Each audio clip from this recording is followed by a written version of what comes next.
రాసులు దడుతుంది హలో బాధలు చూడు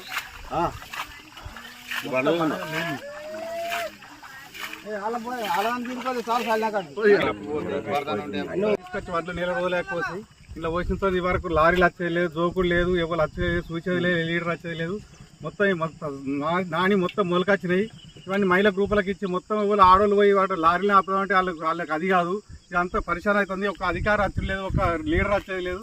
మొత్తం మొలకలు వచ్చినాయి. ఈ వరకు నెల రోజులు అయ్యే వరకు పరిస్థితి ఘోరంగా ఉన్న రైతుల బాధను అర్థం చేసుకొని లారీలు కానీ అమలు కానీ ఎంట్రీ జోకాలని కోరుతున్నాము.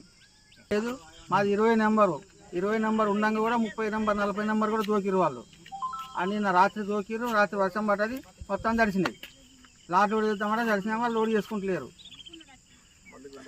తడిసిన వాటి సంగతి ఏంటి, అన్ని తీసుకుంటారని మాట్లాడతారు కానీ ఎవరు తీసుకున్న వాళ్ళు లేరు. అది ఏదైనా ఉంటే పెద్దగా గమనించి దాన్ని పరిష్కారం చేయగలరని కోరుతున్నాం. మరి రైతులు ఇస్తారా కూడా అది చేస్తారా? కాకపోతే ఇది వారికి పరిస్థితికి ఇస్తున్నది. మరి రైతులు మేము చేస్తామని అందరు చేసారు. పెద్ద మనుషులు గతి మీరు మేము బుర్ర మీద బుర్ర కక్కుతున్నాం.